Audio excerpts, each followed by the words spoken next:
مدرسے کی بنیاد کب رکھی گئی؟ کیا خدمات ہیں؟ کتنے شعبہ جات ہیں؟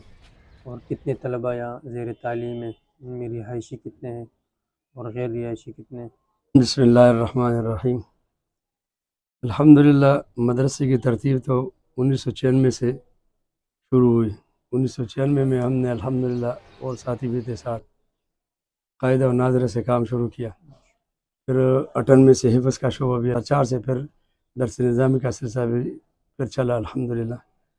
تو آہستہ آہستہ تعداد بھی بڑھتی گئی اور شعبہ جات بھی بڑھتے گئے۔ تو الحمدللہ پھر اس کے ساتھ کیونکہ اسکول کا ہونا بھی ضروری ہوتا ہے تو پھر اعدادیات اور متوسطہ کی ترتیب بھی چلی۔ تو اب اس وقت ہمارے پاس الحمدللہ حفظ کے 5 کلاسیں ہیں، 2 ناظرے کے ہیں، اور اسکول کی جو ترتیب ابتدائیہ، اعدادیہ اول، اعدادیہ دوم، متوسطہ اور درس نظامی اولیٰ سے سابعہ تک، اور تعداد ہمارے پاس کل تقریباً 500 ہے۔ لیکن چونکہ یہ بازار کا اور محلے کا کی مسجد ہے تو اس وجہ سے زیادہ مقیم نہیں رکھ سکتے، گنجائش بھی کم ہے، کیونکہ حفظ و ناظر کے بچے تو بہت چھوٹے ہوتے ہیں، ان کو سنبھالنا بازار میں پھر بہت مشکل ہوتا ہے۔ تو درس نظامی کے اور اسکول کے طلباء مقیم ہوتے ہیں اور حفظ و ناظرہ کے صبح آتے ہیں، اور حفظ والے عصر تک ہوتے ہیں اور ناظرہ کے 12 ساڑھے 12 بجے تک ہوتے ہیں، اور باقی درس نظامی کے اسکول کے طلباء وہ مقیم ہوتے ہیں۔ 3 وقت کا ان کے لیے وہ لنگر کا انتظام بھی ہوتا ہے، ہفتے بعد ہی گھر جاتے ہیں، اور کل تعداد تقریباً 500 ہے۔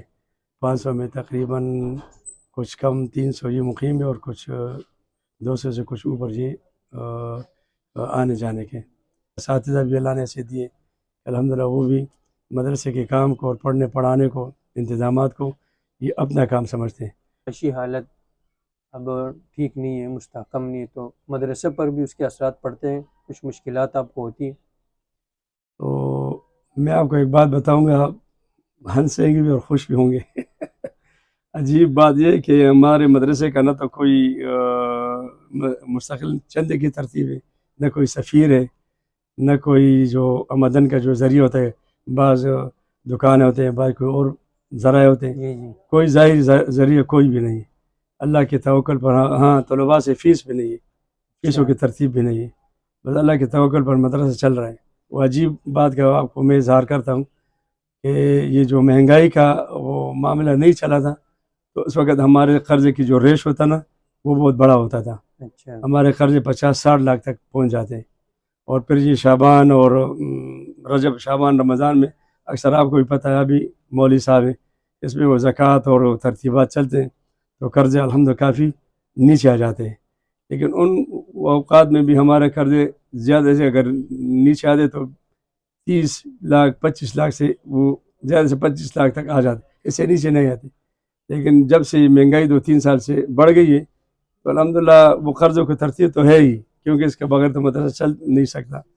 لیکن اللہ کی شان ہے، یہ 2-3 سال ہو گئے کہ ہمارے قرضے کی جو ریشن رجب شعبان رمضان میں، یعنی پچھلے سال تقریباً 8-9 لاکھ تک آئے تھے، اور اس سے پچھلے سال تقریباً 11-12 لاکھ تک آئے تھے۔ تو ہمارا معاملہ بھی کچھ عجیب ہے، جب مہنگائی زیادہ ہو گئی تو اللہ کا کرم، اللہ کے فضل وہ اور بھی بڑھ گیا، مہربانی اور بڑھ گئی۔ ہاں جی، یہ میں لوگوں کو بھی کہتا ہوں اور اساتذہ کو بھی کہتا ہوں، طلباء کو بھی، کہ بھئی دیکھو ہمارے ساتھ اللہ کریم کا معاملہ اس طرح ہے، فیس ہم نہیں لیتے، کوئی مستقل سفیر نہیں ہے، آمدن کا کوئی ظاہری اسباب کوئی ذریعہ نہیں ہے، اور قرضوں پر اور جو جس طرح وہ کام چلتا رہتا ہے، اور قرضے جب بڑھتے تو الحمدللہ یہ رجب شعبان رمضان میں پھر نیچے آ جاتے ہیں۔ لیکن پچھلے سالوں کی نسبت مہنگائی میں اس کا معاملہ کچھ عجیب ہے، یہ بس اللہ کی مہربانی۔ یہ بہت اچھا سسٹم ہے، آپ نے بتایا کہ سفیر نہیں، جس طرح ہم شہر میں رہتے ہیں کراچی میں تو سفراء آتے رہتے مدرسوں کے، تو بہت کبھی کبھار ایک ہی نماز میں 3-3 4-4 سفیر آتے ہیں چندے کے لیے، تو بہت عجیب لگتا ہے۔ لوگ جو ہے نا جیسے وہ اعلان شروع ہے لوگ بھی بھاگنے شروع کر دیتے ہیں۔ ماشاءاللہ آپ لوگوں کو بہت اللہ مزید ترقی عطا فرمائے، برکت عطا فرمائے، بہت شکریہ، جزاک اللہ۔